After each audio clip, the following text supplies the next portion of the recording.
fazer uma pequena leitura. Eu abri ao acaso, também escolhi ao acaso essa obra, Momentos de Iluminação, de Joana de Ângeles, mas o acaso ele não existe, né? E o nome da mensagem é Rumo ao Porto Seguro. Assim diz a nossa iluminada Joana de Ângeles. O homem necessita emergir dos condicionamentos negativos a que se entrega, buscando a realização pessoal e o desenvolvimento da sociedade da qual é membro relevante. Para este fim, torna-se-lhe indispensável o conhecimento da própria personalidade, o controle dos impulsos e resíduos dos hábitos antigos, a busca do eu eterno e uma programação saudável para a reconstrução da sua identidade. Oremos. Senhor Jesus, amigo incomparável de todas as horas, uma vez mais aqui nos encontramos reunidos em Teu nome, ainda nos valendo desses recursos tecnológicos que fazem com que distâncias sejam diminuídas, afetos sejam mantidos e unidos neste propósito de reconfigurar as nossas vidas, que suplicamos a inspiração divina para que os nossos pensamentos unidos e alinhados com os Teus possam produzir o entendimento necessário para a melhor compreensão do tema que nos propomos tratar na manhã de hoje ou durante os momentos futuros em que teremos contato com este estudo. Ampara-nos, pois, ilumina as nossas mentes, o ambiente onde nós nos encontramos e concede-nos a permissão para iniciarmos mais esse momento de reflexão e estudo em Teu nome e em nome de Deus, que assim seja. É interessante, né, que o acaso ele não existe, né? Porque esta obra fala justamente dessa perspectiva da necessidade de buscarmos o conhecimento da nossa própria personalidade, o controle dos impulsos e resíduos dos hábitos antigos. E esses personagens que desfilam em nosso estudo trazem um quê, né? Uma relevância nesse sentido. Pelos exemplos que estamos vendo, pelo tema em especial que aborda esse período de semiloucura social em que a nossa sociedade ela mergulha por opção própria. Bem, então nós vamos fazer um breve review do que juntos discutimos no nosso último encontro. Uma primeira parte, né, do estudo foi baseado na análise das vidas passadas, o reflexo do passado no presente, aquela abordagem pelos salões festivos, os ambientes carnavalescos, e o quanto alguns personagens revivem no momento presente as experiências que tiveram no passado, isso de uma forma, na maioria das vezes, inconsciente. Nós não nos damos conta de que estamos repetindo esses hábitos antigos, viciosos e viciados, e que, diante do impulso da vida, nós somos convidados a fazer esse processo de mudança, o que nem sempre estamos predispostos a fazê-lo. Quando eu digo nem sempre estamos, né, colocando o grupo aqui nesse contexto, por favor, entendam esse nós no sentido de humanidade, porque muitos de nós já avançamos, alguns mais, outros nem tanto, e cada um com as suas dificuldades, isso é normal, mas o importante é que nós estamos no caminho. E numa segunda parte do capítulo anterior, começaram algumas considerações, Filomeno começa a trazer algumas considerações acerca das reuniões mediúnicas, e esse estudo ele vai demandar o capítulo de hoje e o próximo. Então, ele faz uma introdução no estudo anterior, no capítulo anterior, avança sobre este, para que, no próximo, as questões relativas à psicografia, em especial a psicografia, ela será tratada de uma maneira bastante técnica. Por isso que provavelmente não, eu optei por não trazer 2 capítulos para o estudo de hoje, mesmo que nós encerremos, em hipótese, em um tempo inferior ao que normalmente consumimos, porque o capítulo seguinte vai demandar reflexão. Acredito que existem médios de psicografia aqui presentes, e a gente vai tratar disso com muito carinho. E, dentro desse contexto das considerações sobre as mediúnicas, nós começamos falando sobre os objetivos, mas também a presença de indivíduos dentro do movimento que, vez por outra, surgem, né, com ideias de profundas alterações na dinâmica, e a dinâmica principal apresentada foi essa perspectiva da extinção, da falta de necessidade, entre aspas, das práticas mediúnicas, como se elas fossem dispensáveis. Isso tudo é refutado e ressaltado que esses indivíduos que apresentam-se como reformadores, propondo dinâmicas diferentes no modo como a casa deve operar, via de regra, são indivíduos inspirados negativamente por aqueles espíritos que foram esclarecidos ou que tiveram a sua rede de intrigas desarticulada. Então, como um grave processo obsessivo, quando um grave processo obsessivo ele é desconstruído, esses indivíduos que eram os fomentadores, os líderes dessas ações, se eles não são tocados, sensibilizados por algum motivo, eles investem contra as instituições e, por vezes, há um investimento contra o movimento espírita como um todo. Então, a partir do momento em que alguém começa a pensar em mudar a forma por meio da qual as coisas funcionam, imediatamente surge essa janela de oportunidade para essas influências de natureza negativa, e que, aos poucos, por um processo de encantamento, começa com uma indução, depois vai com o encantamento, o estímulo ao desenvolvimento daquelas ideias, e são espíritos muito sagazes. Eles trabalham subrepticiamente, e aí vão encontrando espaço, ressonância junto àqueles que vão se amontoando em torno dessas ideias que precisam ser combatidas. Logicamente, nós compreendemos, mas não concordamos com muitas propostas que acabam surgindo nas nossas práticas. Uma outra questão também levantada foi sobre as críticas, né, que se fundamentam, ou melhor, os eventos que ocorrem dentro das reuniões mediúnicas, sobre os quais essa tese de dispensa da necessidade da existência das reuniões mediúnicas organizadas, uma das causas predominantes sobre as quais se ergue essa falácia é a presença do animismo e a presença dos excessos que alguns médiuns acabam cometendo.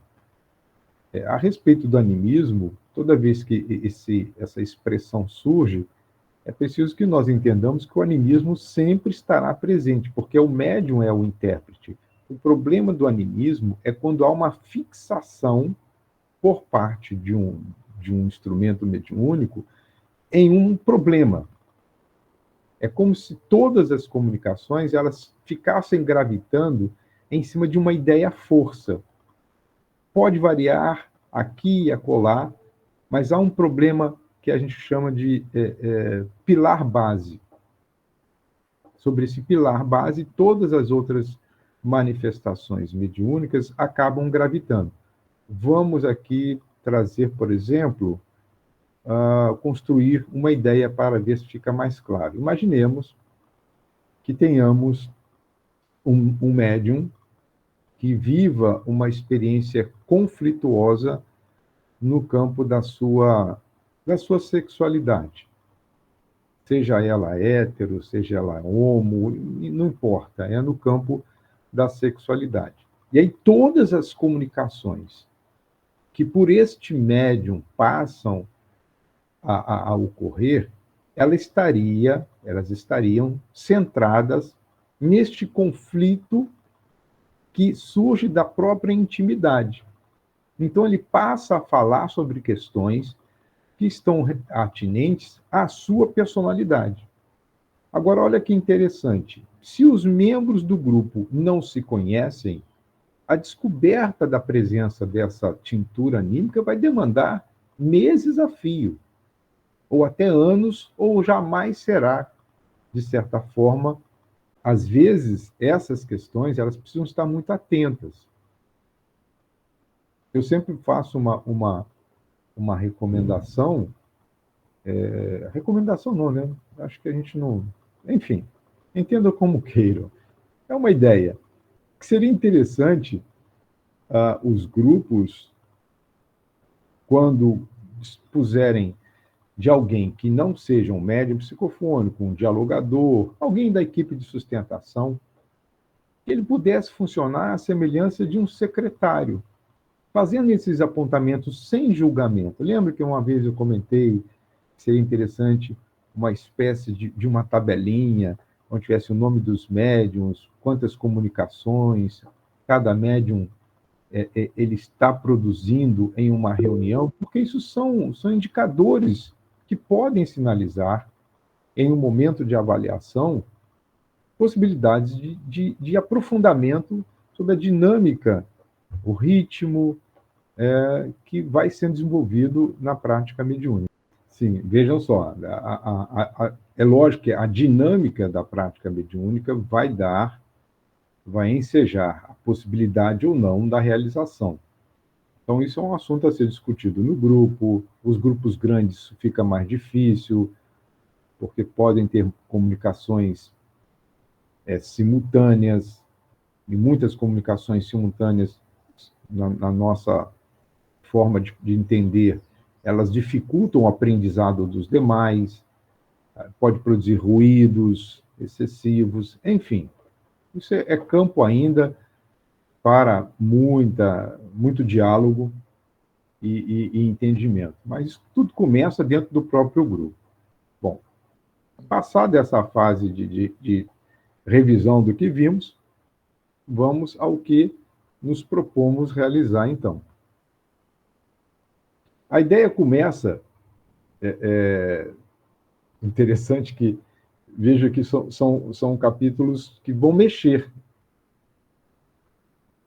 O anterior falou sobre essas chamadas inovações, os reformadores, os problemas que esses reformadores apontam ou apontavam à época, porque passa o tempo, as necessidades se alteram, ou se alternam também, e outras ideias de mudança acabam surgindo.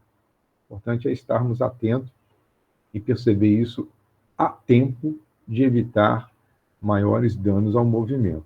Mas, Filomeno vai trazer para nós, nesse capítulo, algumas inovações, né, além dessas dos reformadores, que começaram a surgir naquela época pelo entendimento que retiramos a partir da obra que estudamos.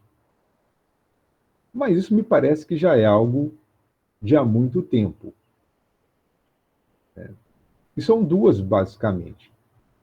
A primeira diz respeito a esse entendimento de que, assim como nas instituições públicas e privadas, nesses períodos em que, os períodos festivos em especial, dos primeiros meses, findar de um ano e o início de outro, muitas casas elas optam por fazer uma espécie de férias coletivas.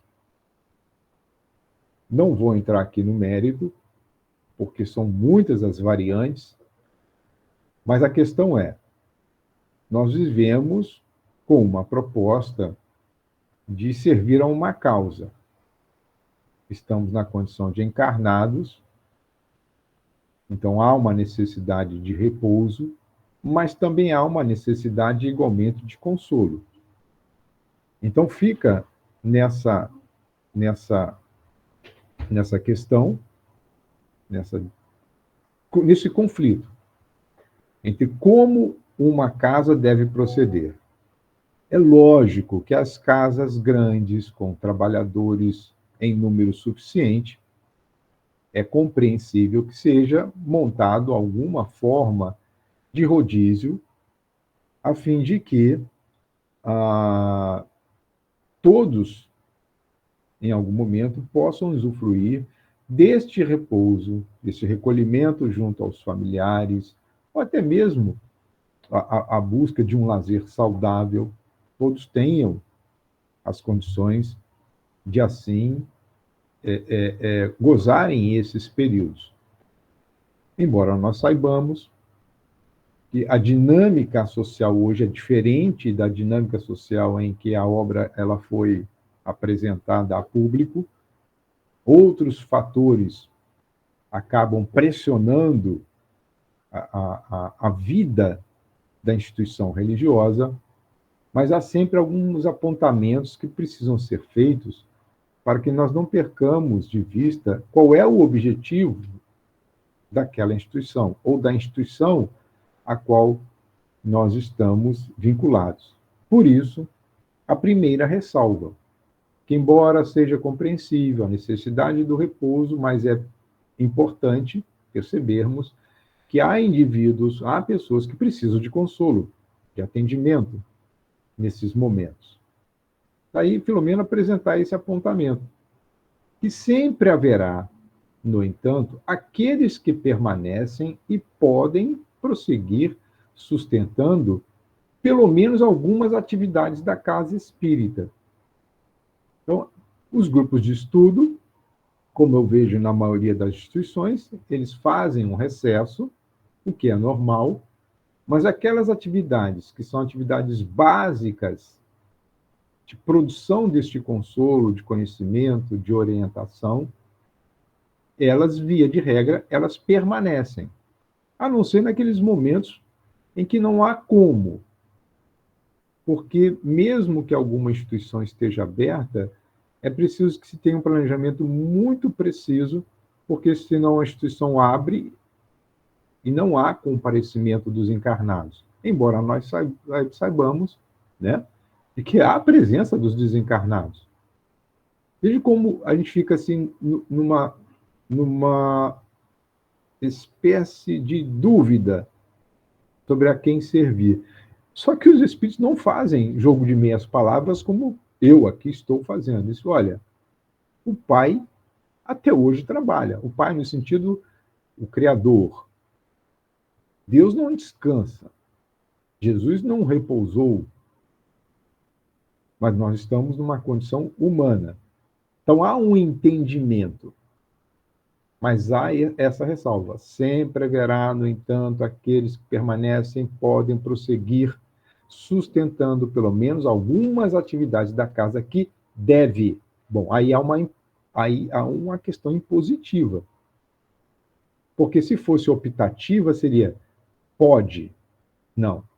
Aqui ele afirma, Filomena afirma, deve permanecer oferecendo ajuda e esclarecimento, educando almas, pela divulgação dos princípios e conceitos doutrinários, convivência da caridade. Aí, lógico, cada casa vai encontrar a sua fórmula. Não existe uma fórmula pronta. Nós temos, vamos supor, a nossa instituição, nossa no sentido hipotético, né? Vamos supor que a instituição que servimos, ela tem reuniões doutrinárias diariamente. Bom, tendo em vista a diminuição do fluxo de pessoas, o volume de pessoas que demandarão viagens a lazer, de entretenimento, seja lá o que for, reduz aquele volume de reuniões diárias para 2, ou às vezes para 1. Aí todos farão um esforço para convergir para aquele dia. Então, isso tem que ser muito discutido no âmbito do corpo diretivo, esclarecer os frequentadores, até para que os frequentadores possam entender essas alterações. Agora, uma vez compromissado o indivíduo em se fazer presente naquele momento, que efetivamente ele se faça presente. Nós estivemos, há muito tempo atrás, numa cidade, na nossa cidade de Natal, e fomos assistir uma palestra, uma instituição espírita da cidade que é uma referência, né? É grande, e o dirigente de público falou, olha, acho que eu já comentei isso aqui com vocês, tendo que ter em vista, era um período de férias, havia um plantão de passes para os quais as pessoas haviam se voluntariado, portanto, apresentaram seus nomes, os nomes estavam em uma lista de compromisso, mas simplesmente as pessoas não foram. E aí o dirigente também não se fez de rogado, só tendo em vista a ausência daqueles que se compromissaram conosco, o passe hoje, após a reunião doutrinária, será um passe coletivo. Então, se eu me comprometo, eu tenho que honrar o compromisso assumido. Se eu não puder me fazer presente, então que eu avise com antecedência. Então, são questões que as instituições elas devem estar atentas para que possa oferecer esse esse momento mínimo de acolhimento, de orientação. Mas aí vem uma outra questão. Se existem os períodos que demandam férias, há aqueles que são os períodos festivos. E a dúvida é: fecha a casa ou mantém a casa aberta?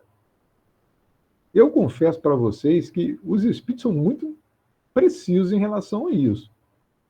Mas acredito também que eles são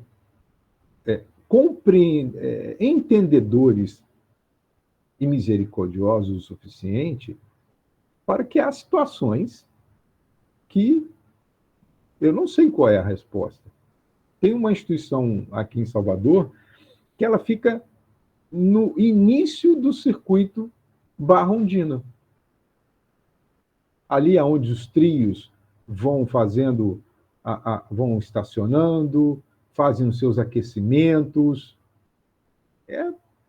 Imagine como seria o funcionamento dessa instituição nesse período de carnaval.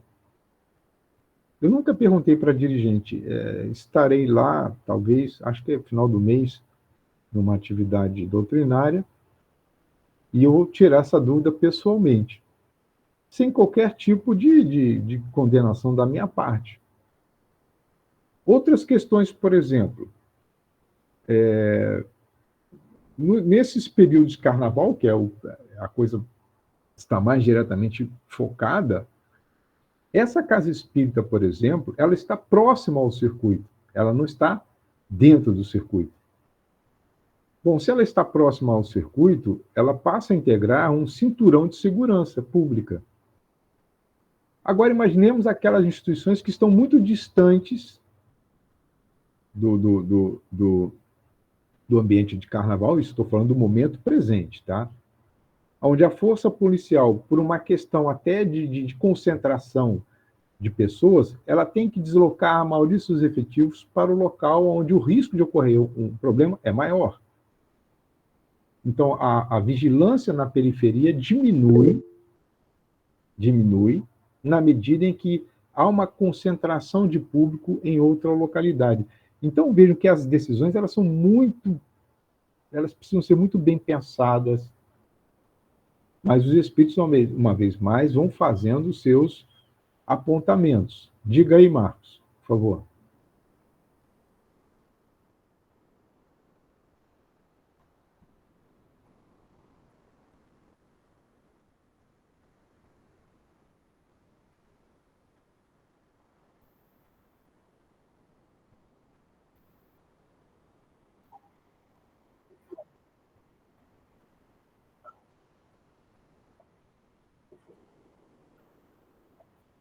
Sim,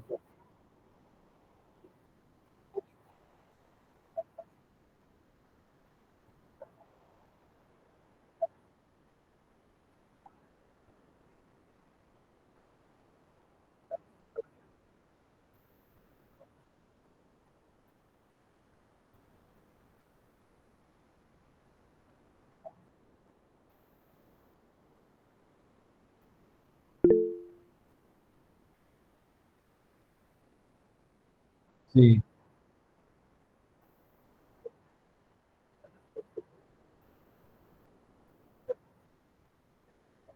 É, a gente vai ver o que, que os espíritos vão falar sobre isso. Diga aí, Amilcar, por favor. O seu áudio está desligado. Como você falou, os espíritos, eu não sou espírito superior, mas sou espírito também, não é? Sim, Claro que eles trazem sempre, e Filomeno está trazendo sempre, o ideal, que o ideal é que a casa espírita é construída para o socorro espírito, para o socorro dos espíritos, que é básico isso, que mesmo antes da doutrina chegar, eles já eram socorridos, né?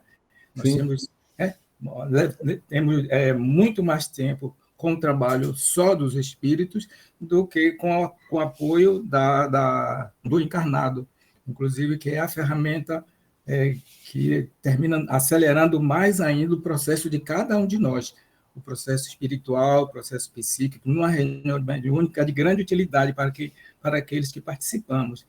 Mas eu acredito que quando chega nesse momento, nesse momento de divisão, de entendimento, eu acho que funciona o que o mineiro fala, né? Que é o bom senso. Né?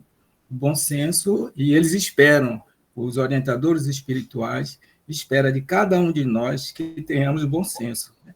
Porque tem várias e várias situações que não vale enumerar, de bairro, de violência, de um monte de coisas, mas vale o bom senso. Então, a casa é dirigida por encarnados, porque espera-se que nós encarnados tenhamos o bom senso para tomar decisões que sejam menos prejudiciais possíveis, e nós estamos ainda sob a lei de amor, que é a lei de tolerância, de cuidado, que Deus, né, Deus não nos castiga por situações nenhuma, mas Ele dá sempre uma nova oportunidade para a gente reajustar a nossa caminhada.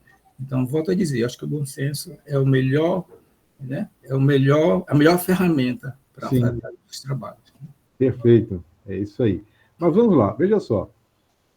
Em relação a esses períodos festivos, a argumentação que, em tese, justificaria o fechamento seria a presença dessas vibrações negativas, né, que perturbariam não somente a instituição, mas aquelas perturbações advindas de indivíduos embriagados, os vândalos, os violentos, né, que se aproveitam desses momentos para promover desordem. Ok, esse é um, isso é uma premissa forte. É tão forte que, recentemente, um amigo, que é dirigente de uma instituição, comunicou-me que as palestras da instituição que ele dirige tiveram que mudar de horário. Eu não me recordo se era 20 horas, passou para 19h30, ou se reduziu para as 19 horas, por conta da ação de uma determinada facção na área onde está a instituição, e que, a partir de determinada hora, o risco para os frequentadores tem aumentado significativamente. E há momentos em que essa instituição, pelo seu posicionamento, já ficou entre troca de tiros. Então, vejam, a dinâmica social hoje é muito diferente daquela da, embora acredito que seja o quê? 30 anos, 50 anos, 40 anos de diferença. É muito pouco, né? Mas a dinâmica social mudou profundamente. Então, cabe realmente a cada instituição fazer uma avaliação de risco, ver se o que é que pode ser mantido como uma espécie de plantão, uma espécie de plantão de emergência para atender os necessitados de toda a ordem. Mas começam as sugestões dos espíritos. Cumpre aos dirigentes tomar providências mediante maior vigilância em tais ocasiões, que impeçam a intromissão de desordeiros ou doentes sem condições de ali permanecer. Isso, basicamente, no momento atual, quase todas as instituições estão preocupadas com isso. Sistema de câmeras, contratação de vigilante, isso vai onerar a folha de pagamentos ou aqueles indivíduos que se predispõem a fazer uma vigilância velada durante as atividades. Muitas casas estão alterando seus horários para liberarem os seus frequentadores mais cedo, enfim. O importante é que todas as providências sejam tomadas. Mas no mundo que nós estamos vivendo hoje, às vezes nem com todas essas providências a gente será capaz, porque os fenômenos eles ocorrem em dinâmicas que, por vezes, estão fora do nosso controle. Já visto o que aconteceu no estado de Pernambuco, numa instituição onde alguém vai para dentro da instituição armado. Ocorre um assalto, o indivíduo toma a iniciativa de conter o assalto e o resultado foram mortos por troca de tiro. E aqui não estou condenando a instituição de maneira nenhuma, porque a instituição não tem controle sobre isso. Então vejam como as questões precisam ser muito bem discutidas, sempre à luz do bom senso. Mas aí há uma ressalva. Acautelar-se em exagero do mal é duvidar da ação do bem. Temer agir corretamente constitui ceder o campo à insânia. Aqui demandaria talvez um seminário a esse respeito, para uma espécie de contextualização da fala, ou trazer essa fala para o momento presente. Mas isso é uma verdade. Se nós cedermos em exagero, né, a essa audácia do mal, nós estaremos em algum momento duvidando do bem. Então, a ponderação entre as medidas de vigilância, medidas de contenção e uma análise do risco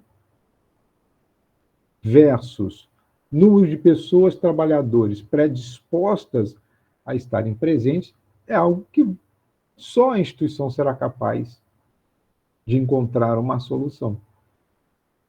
Não há como nós carimbarmos aqui, olha, há de permanecer aberto. Não.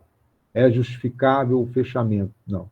Cada caso é um caso, e os espíritos são muito sábios, entenderão perfeitamente, por considerar justamente essa dimensão nossa humana, que sobre ela vai fazer uma pressão de inúmeras variáveis. Bom, dito isto, sigamos.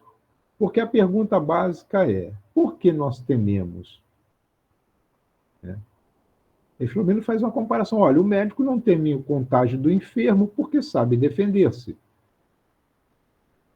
Quantos enfermeiros, quantos médicos nessa linha de frente da pandemia não perderam suas vidas ou foram vetores que conduziram o agente patógeno para suas residências, mas não tiveram receio de cumprir com o seu papel. Aí eu falo, por exemplo, da minha profissão. Quantos não vão diariamente para o serviço, para suas atividades, sejam elas de policiamento ostensivo, de defesa das fronteiras, sem receio do embate, porque isso faz parte da atividade profissional e o indivíduo ele é treinado para esse enfrentamento. Assim como o sábio não receia o ignorante, porque pode esclarecer o ignorante. Mas volto uma vez mais a dizer, é preciso muita ponderação para que nós não entremos em nenhum mecanismo de culpa ou de leniência a respeito das nossas escolhas. Aí Filomeno vai dizer, ora, o espírita realmente consciente que se não apoia em mecanismos desculpistas, enfrenta as vibrações de teor baixo, armado do escudo da caridade e protegido pela superior inspiração que aure na prece, partindo para o serviço no lugar em que se faz necessário, onde dele precisam. Observemos essas duas condicionantes finais, onde se faz necessário e onde se dele precisa. Então, isso é uma questão que nós não iremos aprofundar, apenas trazer um recorte de que muitas das vezes nós tomamos determinadas decisões até mesmo para nos favorecer. Exatamente. Joselita, o texto diz justamente isso. Nós temos a guarda-chuva e as galochas para enfrentar a tempestade. Ou seja, nós temos o conhecimento doutrinário que coloca-nos bem a par dos acontecimentos da atualidade. Então, nós não temos dúvida do que está acontecendo, temos conhecimento dos porquês que o mundo está assim e quais são as causas dele assim estar. Então, é questão de decisão mesmo da instituição, mas jamais nós nos apegarmos nesses mecanismos desculpistas. Por exemplo, se eu tenho um interesse em viajar, eu começo a defender a tese de que tem que fechar, em verdade, pode ser que a desculpa para o fechamento não esteja necessariamente numa premissa falsa de insegurança, mas sim num desejo de me ausentar. Então, seria muito mais correto dizer, olha, eu vou viajar e eu não estarei aqui nesse período. Eu preciso de alguém que me substitua. O problema é que nas instituições pequenas, a maioria quer a mesma coisa. O responsável precisa se afastar e os outros embarcam no desejo do dirigente para sedimentar a ideia lançada da interrupção da atividade naquele momento, seja em que momento for. Então, a honestidade, vamos dizer assim, intelectual, ela tem que estar acima desses interesses que estão escondidos na fala. Não sei se eu estou sendo claro o suficiente, né? Porque às vezes a gente apresenta um projeto que é para defender algo que eu já decidi. E eu começo, não, porque é isso, é aquilo. Não, eu não estarei presente. E aí, alguém pode ficar no meu lugar, pode me substituir. Aí todo mundo, não, é melhor fechar. Esse consenso, ele surge porque todos não querem estar presentes. Diga aí, Amilcar. O texto que você traz já deixa isso de uma certa forma claro. Ora, o espírita realmente consciente. Quando você escreve isso, realmente consciente, aí pronto, né? Quase de nós somos realmente conscientes? Só nós mesmos que podemos, né? Se temos essa capacidade de autopercepção, pode entender o que é isso. Então, claro, o que você traz é de uma importância vital para nossas reflexões, até mesmo para eu, pessoalmente, refletir. Eu sou um espírita realmente consciente, então, se eu não considerar, já viu, eu vou fazer as 1000 peripécias para me afastar de algo, de algum trabalho, que seja do meu interesse fazer isso. Nós sabemos que um dos problemas sérios dos desvios, dos distúrbios, das relações na vida, vem pelo interesse pessoal, né? Então, a gente precisa ver isso. Então, é ótimo isso que você está trazendo, e o próprio texto já nos ajuda a esclarecer mais ainda, né? A discussão desloca, portanto, agora, basicamente, para a reunião em si mesma, vencida essas etapas, porque a casa ela optou por permanecer aberta, porque ela estava próxima ao ambiente, ela não estava no ambiente, ela estava circunvizinha ao local onde ocorriam os festejos carnavalescos. Bom, essa equipe, né, eu vou trazer primeiro o que Filomeno traz. Existe uma equipe encarnada, composta de 10 pessoas.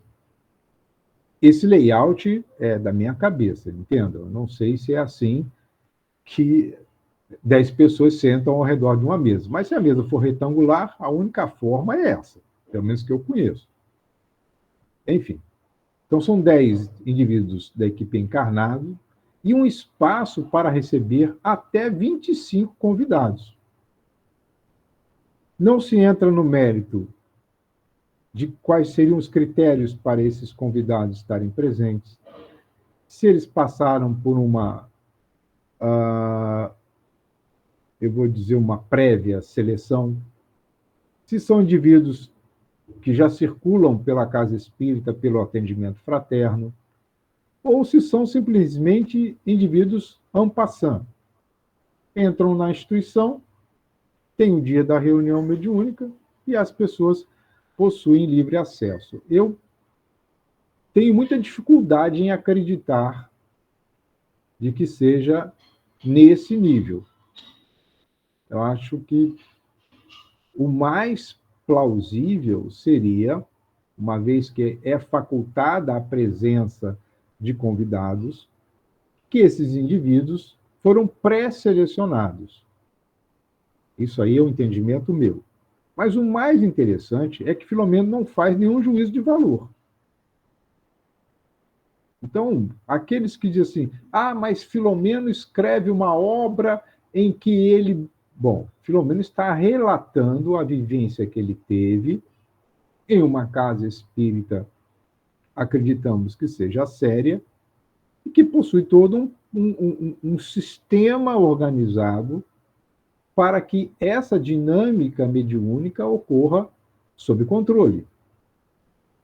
Porque o recorte que é feito dessa reunião não traz aspectos que, por exemplo, nós poderíamos colocar. A emotividade dos presentes atrapalhou ou ajudou a reunião? Esses apontamentos não são apresentados. O que é importante, penso eu, é que isso são reuniões que trazem um quê de exceção à regra. E toda exceção à regra, ela tem que apresentar fundamentos muito sólidos para se manter numa linha do tempo. Então, nós não temos dados substanciais para realizar qualquer tipo de crítica, nem tampouco de, vamos dizer assim, de certificação a respeito dessa dinâmica. Então, Filomeno está relatando o como era essa reunião, 10 indivíduos, componentes da equipe, e mais espaço suficiente para a presença de 25 convidados. Mais de 30 desencarnados em processo de atendimento. Mais de 30, para um grupo de 10. Nós não temos o número preciso de quantos médiuns são. Tem um médium de psicografia que será analisado, as suas características, e o como foi o desempenho dele e as variantes da ocorrência da psicografia. Mas há um detalhe interessante. Vai nos trazer, por primeira vez, embora nós já saibamos disso, de que essa preparação para a tarefa mediúnica, não raro, portanto, ou seja, com uma certa frequência, ela começa 40 horas antes do acontecimento. Ou pelo deslocamento daqueles que serão atendidos para o ambiente da casa espírita, a fim de que ali eles comecem a perceber uma nova ambiência de natureza espiritual. Talvez alguns sejam devidamente preparados, ou também este vínculo entre o comunicante e o seu instrumento mediúnico começa a ser construído por um processo de entrelaçamento ou de trocas de natureza fluídica. Então, há uma aproximação do comunicante junto ao médium, aí o médium começa a sentir, né, aqueles desacertos no campo da emoção, alguns chegam a adoecer, e esse adoecimento, véspera de reunião, pode ser por uma troca, uma permuta energética realizada com aquele que será atendido pelo indivíduo. E o mais interessante é que muitos, por sentirem-se mal, não vão à reunião. É lógico que se eu estiver com um processo viral ou de natureza contagiosa, seja qual for o agente que produziu, se eu for diagnosticado com um processo que possa oferecer contágio, aí é uma outra questão que precisa ser muito bem discutida entre os integrantes e o próprio medianeiro no campo do seu fórum íntimo. Tá? De outras vezes, né, ali, ou seja, naquele ambiente, se demoram os que experimentam assistência prolongada antes de ser transferidos para os setores próprios. Então, é aquela massa de espíritos que são levados pelos frequentadores para as atividades doutrinárias, para as entrevistas de atendimento fraterno, o plantão de passes. E esses espíritos ficam ali, retidos para esclarecimento, tratamento. Por isso que eu acredito que esses convidados são indivíduos que já estão em algum nível de frequência, e não uma reunião aberta, como se fosse um horário de doutrinária, e entrasse, encheu as 25 cadeiras, fecha a porta e começa a atividade mediúnica. Não sei. Porque era assim que se realizava quando o Chico Xavier estava encarnado. Era uma reunião pública. Havia um estudo do Evangelho, havia a preleção doutrinária, enquanto isso o Chico estava a realizar a sua atividade de comunicação intermundos. Vejam, eu não estou aqui fazendo nenhum tipo de juízo de valor. Eu estou fazendo apenas uma análise com base no que nós estamos retirando do texto.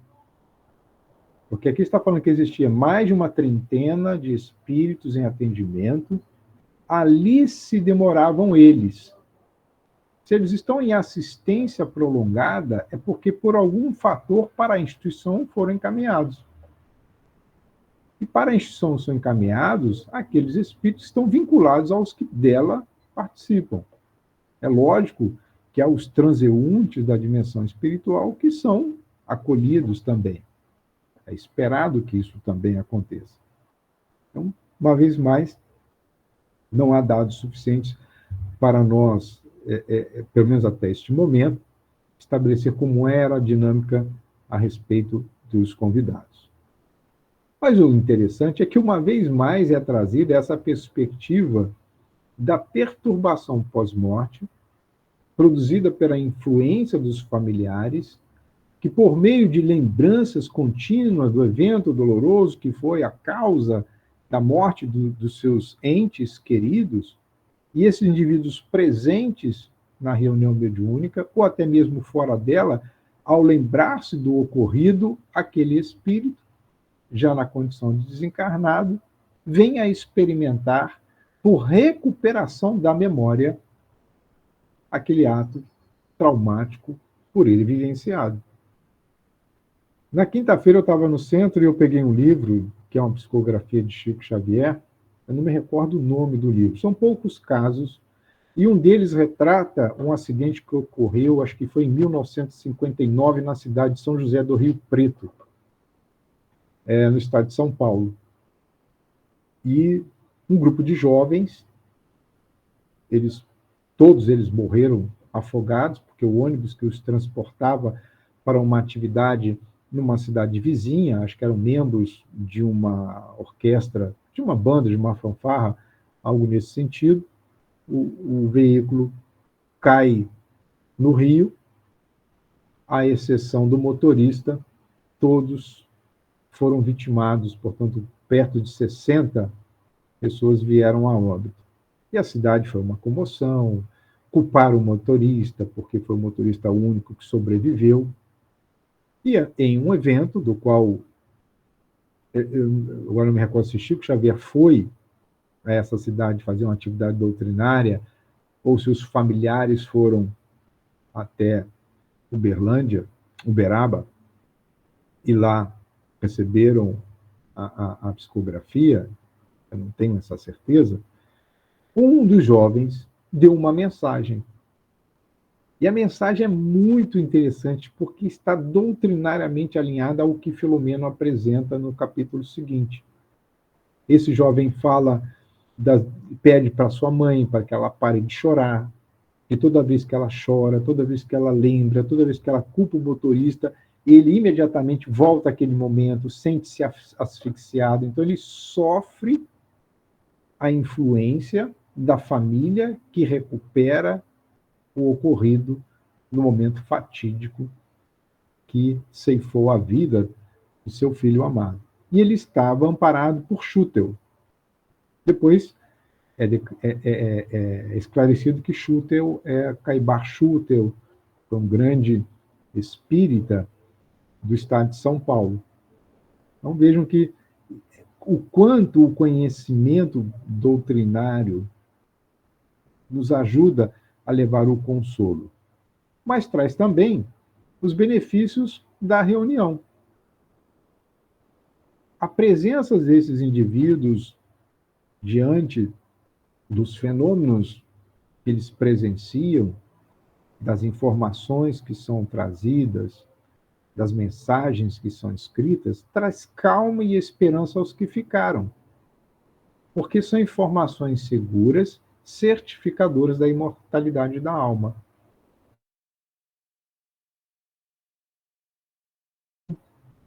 É preciso que nós tenhamos assim ponderação. Não me parece uma reunião de desobsessão.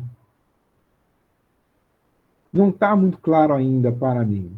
Eu não quero antecipar os capítulos vindouros, que nós descortinaremos a seu tempo. Mas nós já tivemos a oportunidade de estudar em uma obra passada o caso da família de um oficial combatente da Segunda Guerra Mundial, que ele esquece os compromissos assumidos com um soldado, que ele pede antes de morrer que cuide de sua mãe, de sua filha, ele se esquece, e este jovem é morto em combate, em Monte Castelo, e ele, em um momento, ele lembra e vai cobrar a promessa. Promessa é dívida, né? E essa família também vai participar de uma reunião mediúnica, mas na condição de convidado. Então vejam como essas questões elas precisam ser muito bem discutidas. Então, na outra instituição, a família foi alçada para o ambiente da prática mediúnica, motivada por um convite, mas essa família já estava frequentando a casa espírita, já vinha num processo de imersão, de busca do conhecimento. Mas vamos lá. Mas também para aquele que se comunica, essa experiência de remorrer. E a experiência do remorrer, nós veremos, em síntese, é aquela experiência em que o indivíduo vai se libertar pelas trocas energéticas que são estabelecidas e pela quebra de vínculo, esse vínculo desestruturante produzido pela família enlutada e o indivíduo que parte. Adiciona-se a isso gotas de esclarecimento ao espírito que é atendido. Então ele vai percebendo lentamente a desnecessidade de manter-se vinculado ao passado. E aí ele morre uma vez mais, entre aspas, para experimentar o sono da morte.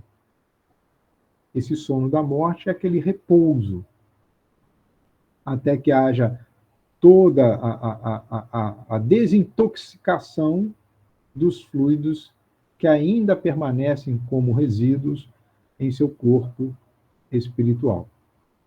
Daí, pelo menos traz 3 informações que nós aqui registramos. A morte do corpo não desobriga o espírito de permanecer atado ao mesmo, em perturbação breve ou longa. Tá falando sobre isso inúmeras vezes, vai depender do modo como o indivíduo viveu a sua última etapa encarnatória. As impressões que se demoram, como no caso das partidas, das partidas mais violentas, esses acidentes, essas mortes inesperadas, elas vão aturdir o indivíduo espiritual, que fica oscilando, né, entre a faixa vibratória do encarnado e a faixa vibratória do mundo desencarnado, onde se encontra. E ele não consegue fixar nenhuma nem outra. Então, o remorrer é o cortar este vínculo. E quando ele é produzido de uma maneira pedagógica, secundada pelo amparo, a gente já, né, isso ocorre de uma maneira natural, menos traumática para o espírito. E o outro apontamento é este chamamento contínuo produzido pelos afetos da retaguarda, ou seja, nós que aqui ficamos, atua como um condensador de fluidos que deveriam ser diluídos. E esse indivíduo, porque recebe, lembrando que pensamento vai levar uma formação ideoplástica que carrega sentimentos, que carrega emoções, vão atingir aquele indivíduo, portanto, esse pensamento vai carregado de matéria. E ao impactar no indivíduo desencarnado, essa matéria faz com que imediatamente ele se una ao passado. Então, se ele não entender o evento traumático da morte, dificilmente ele vai ter condições de entender o que está ocorrendo com ele. Por isso que ele fica entre 2 dimensões vibratórias. Ele não consegue descondicionar-se, portanto, dessas cargas afligentes de matéria ou de fluidos que chegam até ele de forma contínua. Imaginemos que no momento ele está ascendendo a esse distanciamento do fato, e do nada chega uma carga muito grande de pensamentos da sua família, e uma vez volta àquela condição. É uma perturbação infinita. E esse jovem diz assim para ele: mamãe, por favor, não chores mais. Não lamentes a minha partida. Se me amas, direciona esse teu amor para as crianças que sofrem e estão deserdadas no mundo. E ajuda-me a me tornar uma criatura livre. Então vejam, e ele ainda diz: eu escrevo com muita dificuldade sob o amparo de... Aí vai dizer o nome do bisavô, que ele não conhecia, de outros parentes, que só a família tinha conhecimento. Não é à toa que o Encontro Estadual de Espiritismo é num dia muito especial. Jovens da Mansão do Caminho foram para os cemitérios levar mensagem de consolo. E segundo ouvimos de Divaldo, o relato desses jovens, de pessoas que participaram, o volume de abordagens nesse ano foi infinitamente maior do que nos anos anteriores.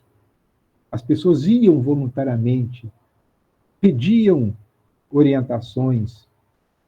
Teve um senhor, segundo nos foi relatado, para os que estiveram presentes ou assistiram à live de Divaldo, o senhor pediu a um presente que lesse a mensagem que portava. Nada disse, nada comentou, apenas agradeceu, permaneceu de olhos fechados e em silêncio profundo, ouvindo a mensagem que este emissário da Mansão do Caminho levou até o cemitério. E segundo pôde-se perceber, afastou-se em silêncio, mas demonstrando uma profunda gratidão por aquela experiência.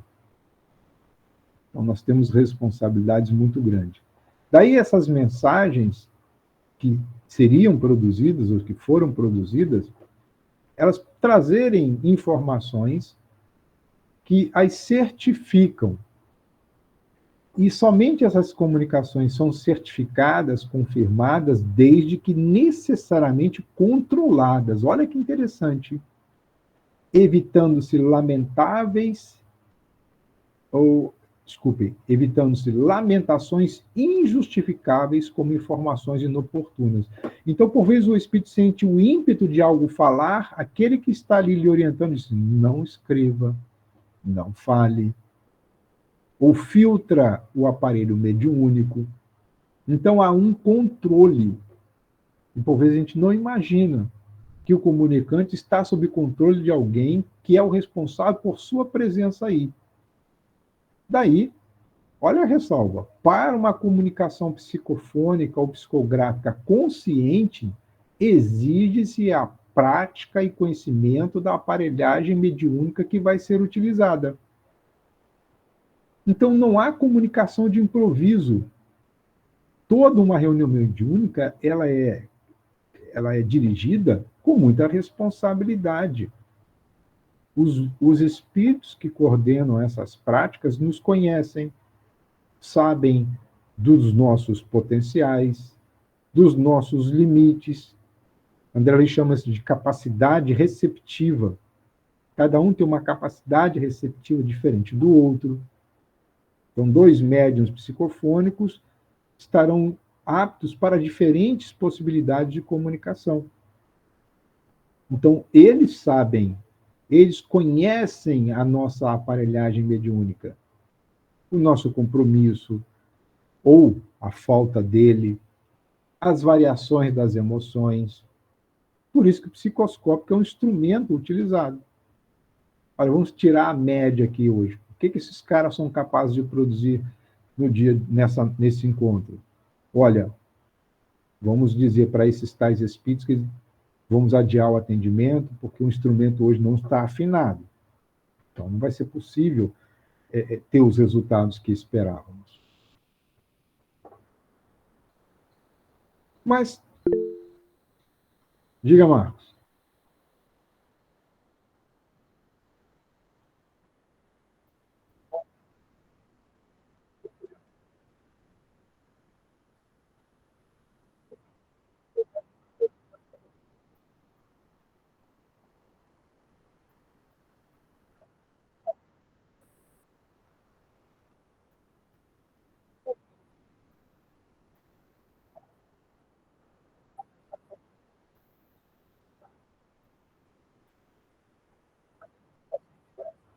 Sim, porque o dialogador, doutrinador, seja lá o nome que queiramos dar, ele é o condutor daquele diálogo. É ele que vai percebendo se há excessos de informação, informações dispensáveis que poderiam ter sido contidas, ou ele pode previamente receber, como você disse, uma orientação, olha, interrompa, oriente, assim, olha, tais assuntos não deverão ser abordados. Então, isso surge no campo ou da inspiração ou da intuição, que é sobre isso que nós iremos discutir agora. Vejam só, a questão 180 do Livro dos Médiuns. Vamos ler e depois interpretar. O espírito comunicante atua sobre a alma do médium, com a qual se identifica. Mais uma vez, há de haver o conhecimento da aparelhagem mediúnica por meio da qual ocorrerá a comunicação. É diferente nos casos da obsessão. Mas, mesmo assim, no processo obsessivo, há uma identificação. Há um compromisso entre as partes.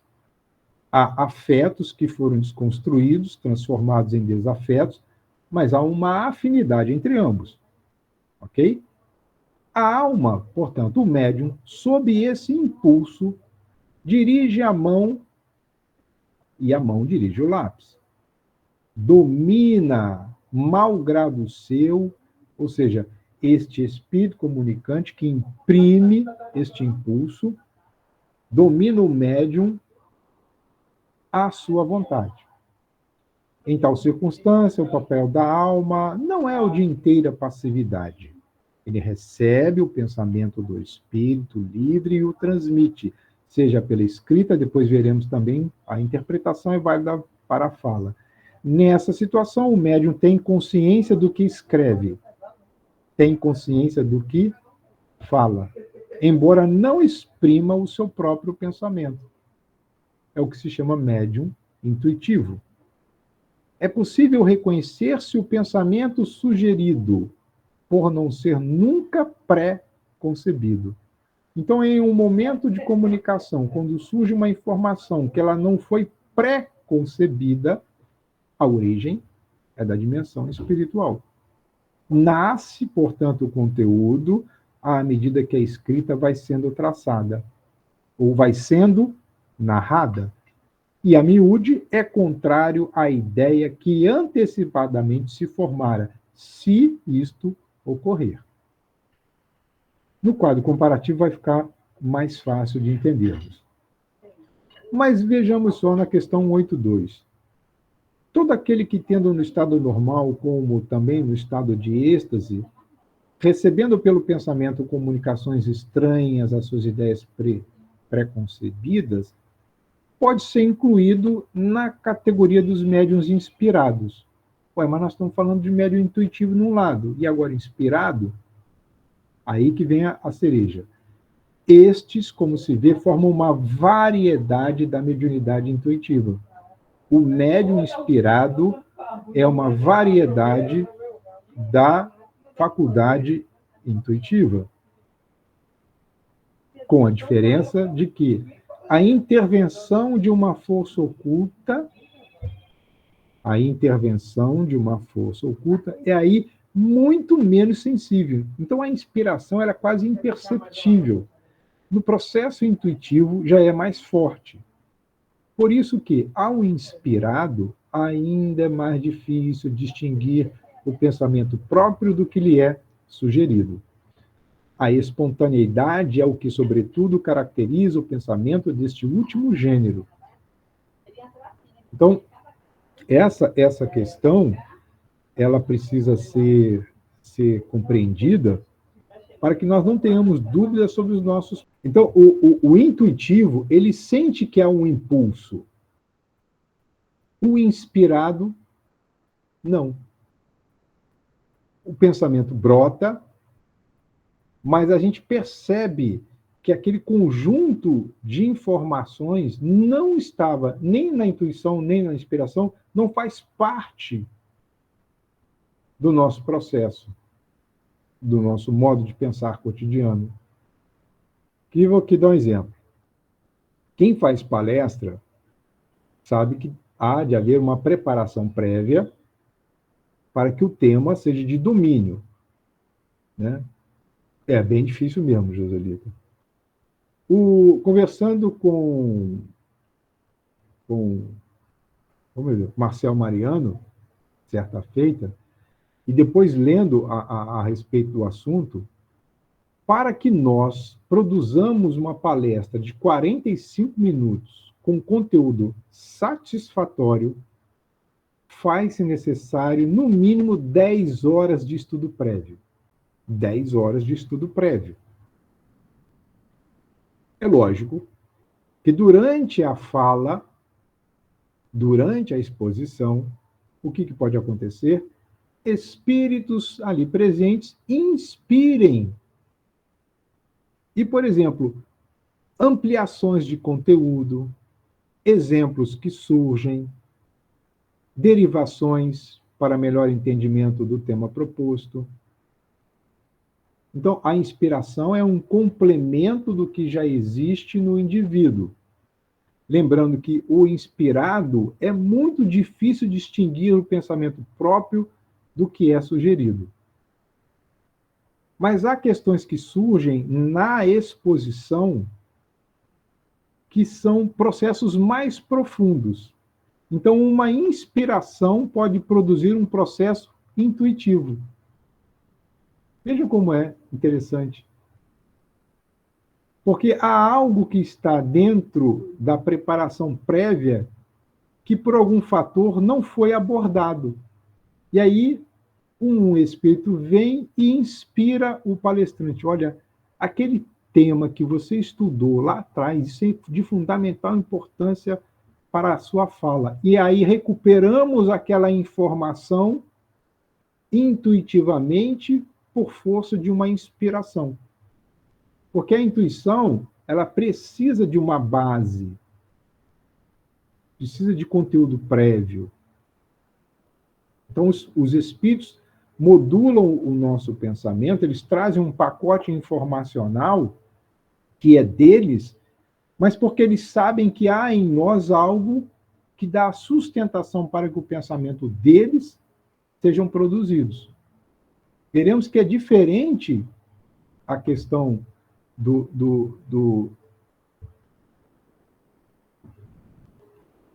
da psicografia, em especial a psicografia mecânica. Não confundamos, são níveis diferentes por meio dos quais o processo acontece. Eu espero que com esse quadro comparativo a coisa fique um pouco mais clara. O médium mecânico é aquele em que primeiro vem a escrita, depois é que vai surgir a consciência do que se escreve. O médium semimecânico é aquele em que a consciência do que irá escrever acompanha a escrita.